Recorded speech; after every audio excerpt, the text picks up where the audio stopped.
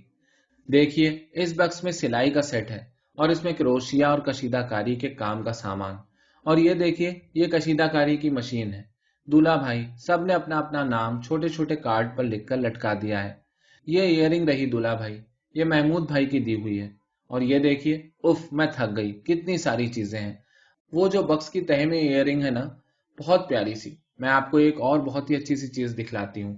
سروت اپنا ایک بکس الٹ پلٹ رہی تھی اور میں اپنے تخیل کے تاریخ خلا میں ارمانوں کی لاشوں کو دانت نکالے ہوئے دیکھ رہا تھا۔ تحفہ، تحفہ، زندگی کے ہاتھ میں موت کا تحفہ، سرمائے کے ہاتھ میں بیکاری اور ناداری کا تحفہ، سماج کے ہاتھ میں فخر بیجا کا تحفہ، ملایانہ مذہب کے ہاتھ میں غلط تسکین کا تحفہ، تحفہ، تحفہ، محبت کے ہاتھ میں نفرت کا تحفہ۔ یہ دیکھیے، مل گیا دلہا بھائی، کتنا قیمتی نیکلس ہے نا؟ مجھے لوگ کتنا چاہتے ہیں۔ سروت کی آنکھ میں مسرت اور غرور کی چمک تھی۔ میں اس وقت سروت کی آنکھوں سے نفرت کر رہا تھا۔ ان کی چمک خنجر کی چمک معلوم ہوتی تھی اور ان کے سرخ ڈورے خنجر کے پھل پر جمع ہوا خون۔ کیوں دلہا بھائی، آپ کی کیا حالت ہے؟ سروت نے چونک کر کہا۔ کچھ، میری زبان نہ کھل سکی۔ دل میں شدید درد و کرب کا احساس ہوا۔ سینے کا آتش فشاں آنکھوں کے شگاف سے پگھلے ہوئے لابے کی طرح آنسو بن کر امڑ آتا تھا۔ میں اپنی ڈبڈبائی ہوئی آنکھوں کو سروت کی نظروں سے بچا کر کمرے سے باہر نکل آیا۔ در پر پہنچ کر میرے آنسو ابل آئے اور چوکھٹ کی خاک میں چند قطرہ ہائے اشک مدفون ہو گئے۔